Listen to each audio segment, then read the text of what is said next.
The story of America's first bank robbery is a story of a working-class hero named Patrick Lyon. Patrick Lyon versus a bunch of greedy bankers.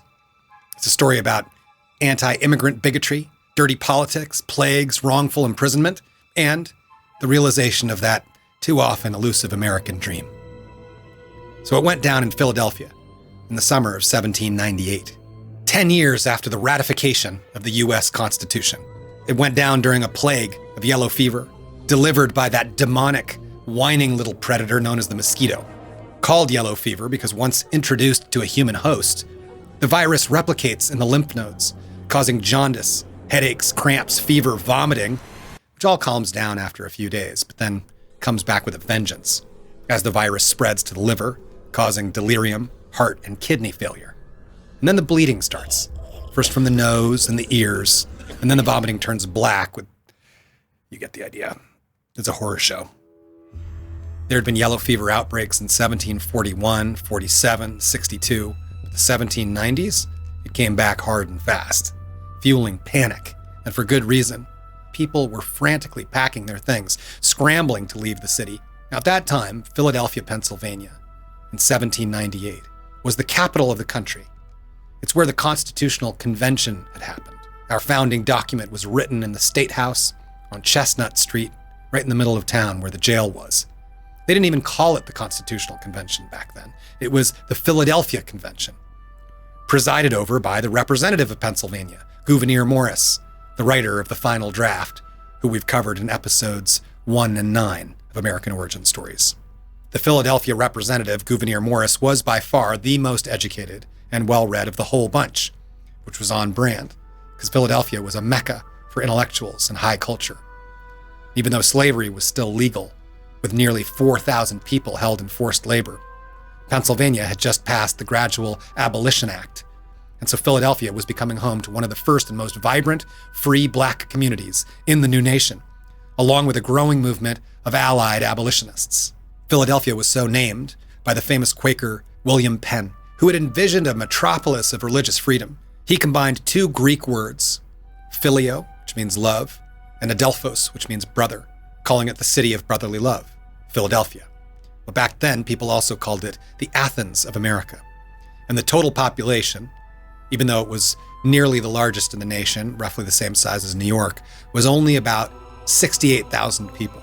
So an epidemic killing thousands of people out of 68,000 was massive, and the fear was contagious. Every outbreak would cause now familiar patterns of quarantines and isolation, sanitary regulations, evacuations, and of course, arguing and scapegoating, causing chaos in a city that was densely packed with immigrants, trade wagons, and goods, and money, silver, Spanish gold, and banknotes.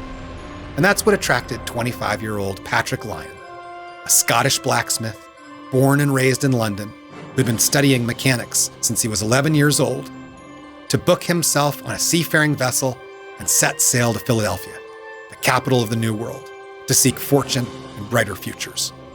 His family was totally against it. This was no easy passage. The voyage sometimes took 90 days, 3 months, depending on the wind and the rain at sea. Being of the labor class, which was the majority of the world at the time, he traveled in steerage, which was the lowest category of passenger accommodation. There was very little food. There was very little fresh air. Everybody down in steerage had about 2 square feet to themselves. It was very dirty. Besides throngs of people, your other shipmates were going to be lice and rats.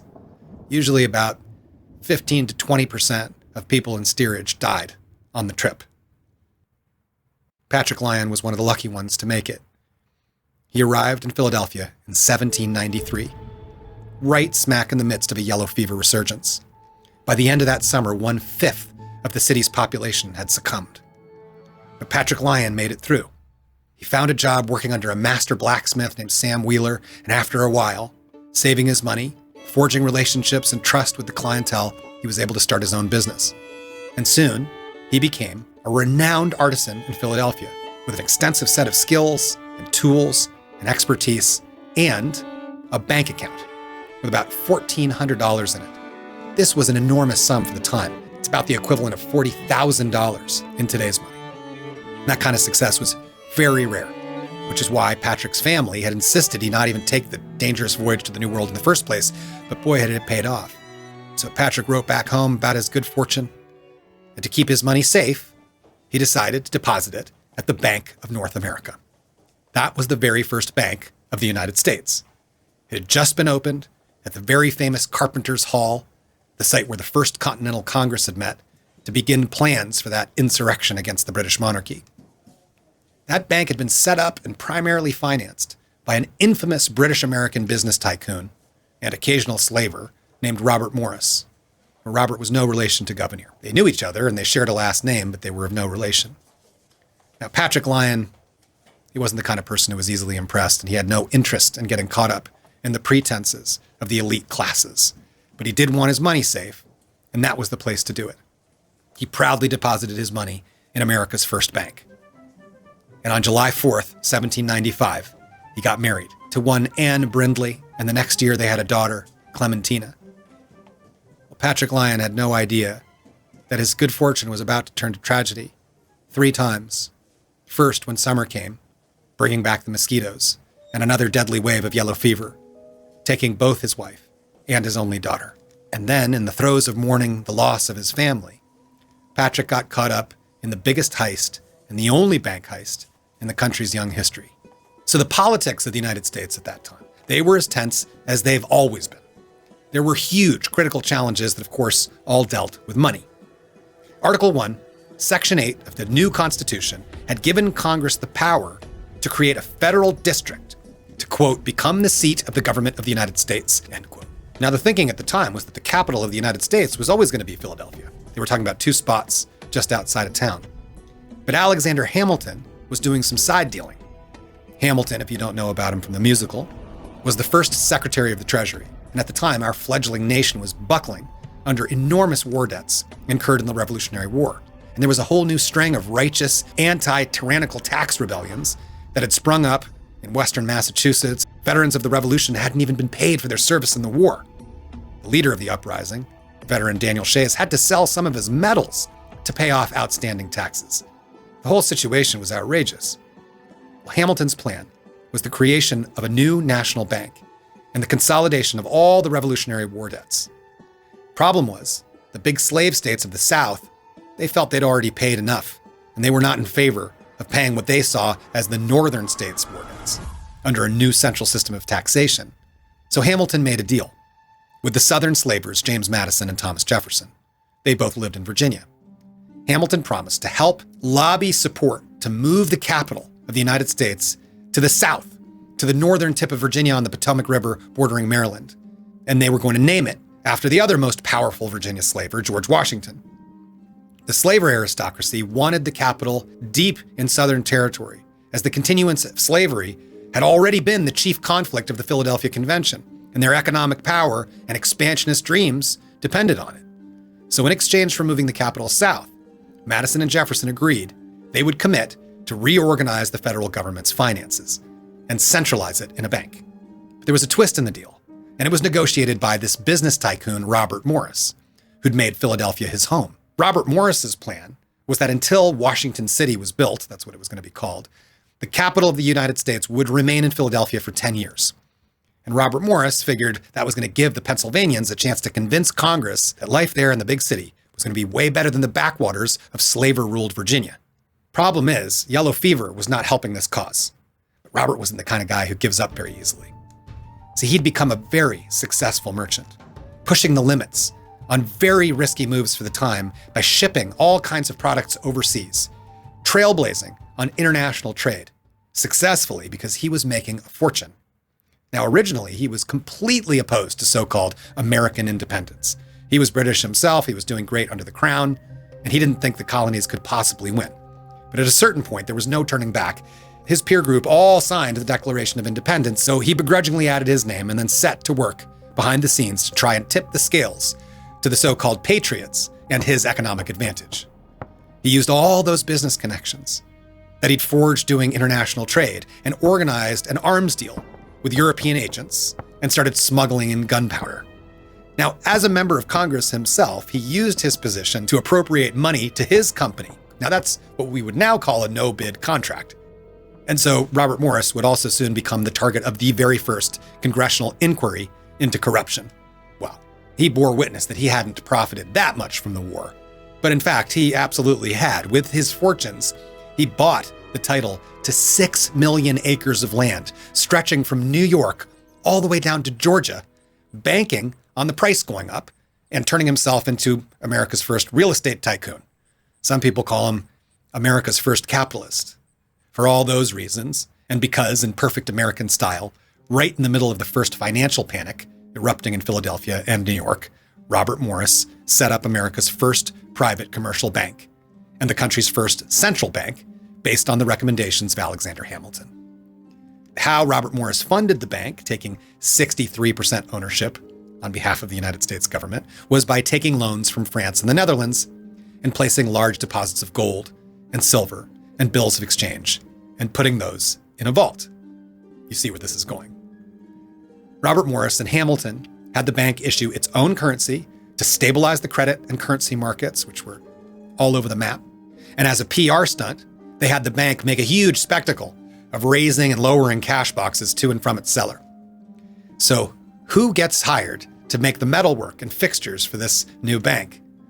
Patrick Lyon. And the location was going to be Carpenter's Hall, the largest rental space in the city and home to a key historical moment in the events of the War for Independence. Now, Carpenter's Hall was a 2-story, Georgian-style, kind of 50-foot square building with 10-foot cutouts at each corner. The weight of the building was supported by a 13-inch thick exterior brick wall. The place needed to be fortified, and it needed to be safe and secure because anti-tax rebellions were now springing up across western Pennsylvania, and the new national government needed to establish itself as a stable and secure operation. Carpenter's Hall is where Robert Morris kept America's central bank and eventually became First Bank of the United States until 1797, and then it moved down to South 3rd Street into a much fancier 3-story brick building with a blue marble facade, keystoned by a sculpture of the head of Mercury, the ancient Roman god of commerce. There was a baby representing America wearing a helmet like Mercury leaning against the globe, which represented the international economy, and it shows Africa clearly labeled, emphasizing the human and mineral riches of that continent, and rests its foot on a beehive, which was an ancient symbol for industriousness. Next to the globe was a cornucopia, symbolizing a rich harvest that's spilling out coins instead of fruit. Behind the baby sit tall books that are financial ledgers, and behind the books are sailing ships and an American flag. Quite a symbol to represent the new Bank of the United States. Not to be shown up, the Bank of Pennsylvania, which had been operating out of an office in Philadelphia's Masonic Lodge, had just been vandalized by a failed burglary. So the Pennsylvania Bank was looking for a new home, and a safer one. The economy was still in turmoil. Most people lived in poverty.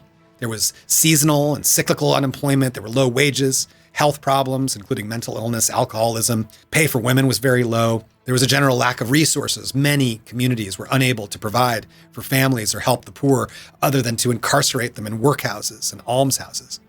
There was a constant concern that the revolution wasn't going to stop with the British monarchy and might extend to the colonial aristocracy.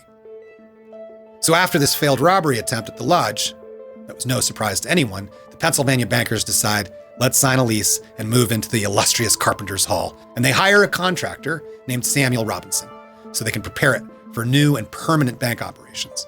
Concerns about looters and robberies, the contractor decides he wants to install a new and more advanced lock system for the cellar vault. So the contractor works with his boss, Isaac Davis, who was the representative of Carpenter's Hall, and they go down and they remove the vault's iron doors and they transport them to the shop of the best blacksmith in town, who's Patrick Lyon.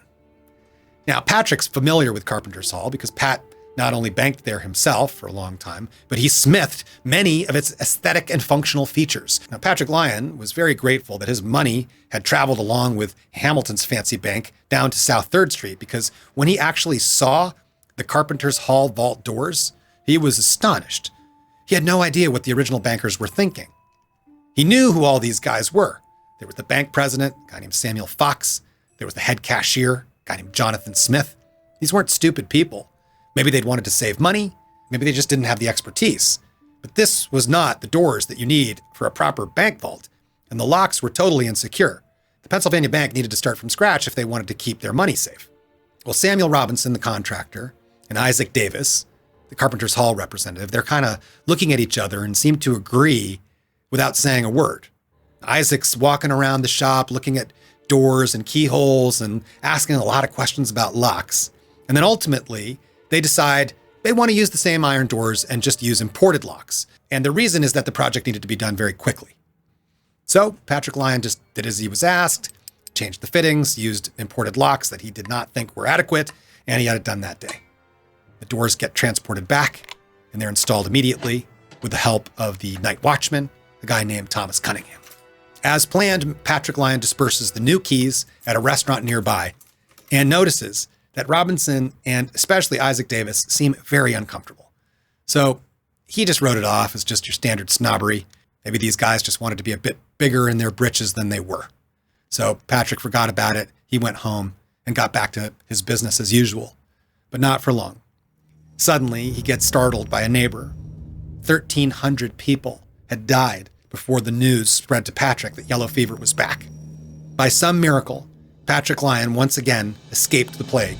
He grabbed his 19-year-old apprentice, they jumped on a boat and sailed to Delaware. But by the time they hit shore, the apprentice was very ill, and 2 days later, he was dead. Patrick Lyon was heartbroken. He decided he was just going to stay in Delaware for a while. But he was glued to the newspaper reports of how things were going back in Philly. He figured he'd wait for the epidemic to die down before going back, maybe collecting his things and even moving to Delaware. But when he opened the paper one morning, he was shocked to read about a bank robbery at Carpenter's Hall, the home of the first bank of the United States, and now the Pennsylvania Bank. The bank that he had worked on, the bank where he kept his money, had been robbed. It happened sometime during the night of Saturday, August 31st, or the morning hours of Sunday, September 1st, 1798.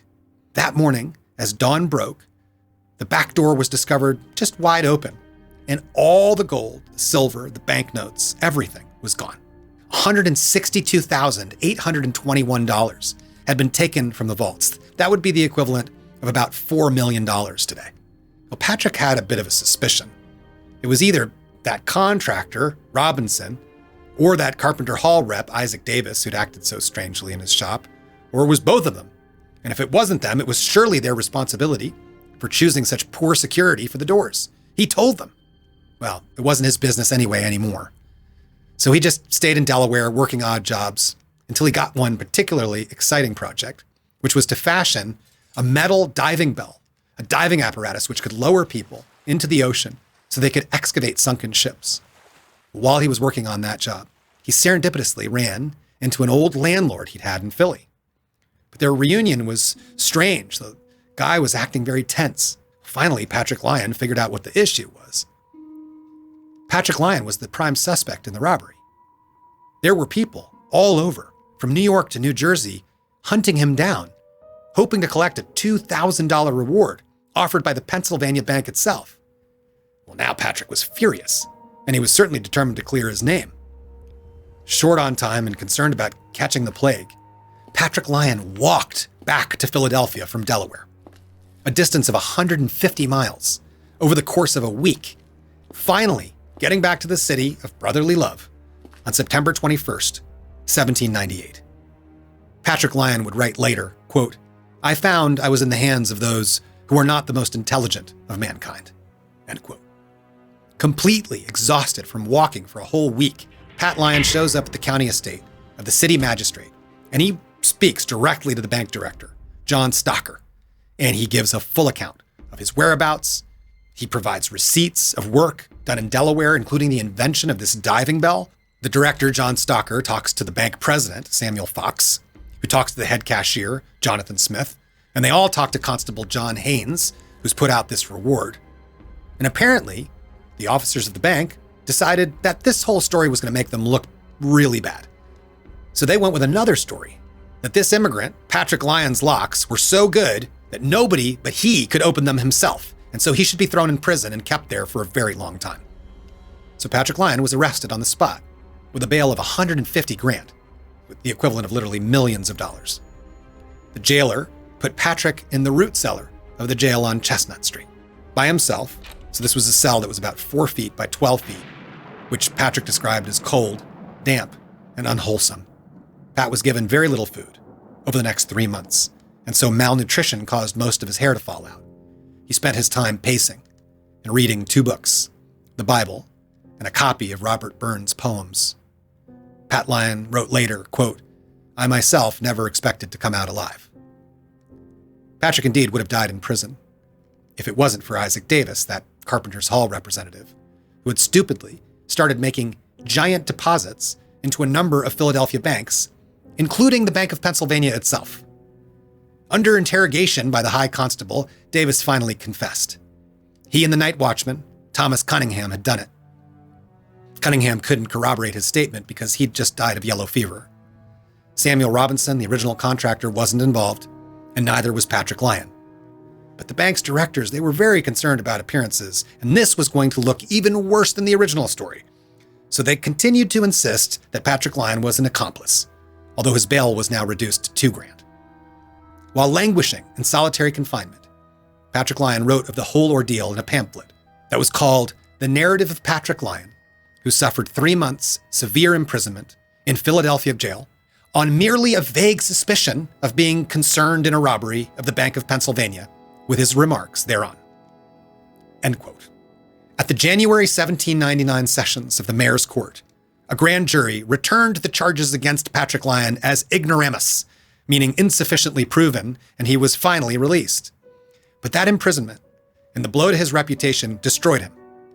He spent years in poverty, with little to no work, being a guy who doesn't ever give up. In 1805, he decided to go after them.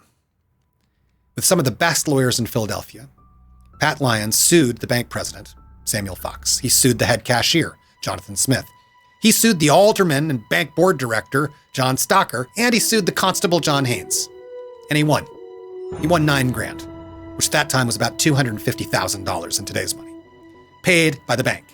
Well, not only that, a lot of people had heard about this story. The courtroom was packed, and there was such a thunder of applause by spectators, the judge threatened to clear the court and said, "This is not a theater." Patrick Lyon became a hero.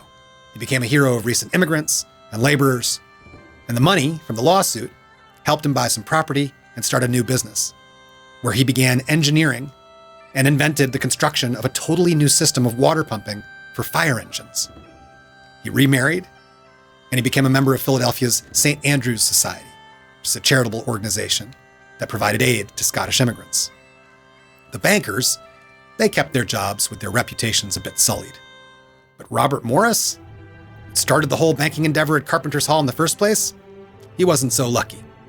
The real estate empire, from New York to Georgia, that Morris had speculated on, failed to skyrocket in price from a new influx of immigrants. That wouldn't happen for decades to come. So saddled with millions in debt, Morris went to debtor's prison. And when he was finally able to arrange his release, he had nothing. He had nothing but his father's old, worn-out gold watch. Robert Morris's friends, Alexander Hamilton and others, abandoned him. 3 years later, the former Vice President of the United States, Aaron Burr, killed Alexander Hamilton in a duel. And Gouverneur Morris wept when he delivered the eulogy. But Robert Morris, he passed away 3 years later, with no public ceremonies at all. The slave state power, led by James Madison and Jefferson, they were continuing their expansionist dreams. They drove the country toward a second war, with Britain invading Canada and causing another economic crisis. Now, although financially Patrick Lyon was a member of this elite crowd, he didn't want any part of it. In the 1820s, he commissioned himself a portrait entitled Pat Lyon at the Forge. Now, today, it's regarded as one of the finest examples of early American realistic portraiture. The instructions that Pat Lyon gave to the painter John Neagle were as follows, quote, "I wish you, sir, to paint me at full length, the size of life, representing me at the smithery, with a bellows blower, hammers, and all the et ceteras of the shop around me. I wish you to understand clearly, Mr. Neagle, that I do not desire to be represented in this picture as a gentleman, to which character I have no pretensions. I want you to paint me at work, at my anvil, with my sleeves rolled up, and a leather apron on." End quote. In the background of the painting is the gun turret of the Walnut Street prison.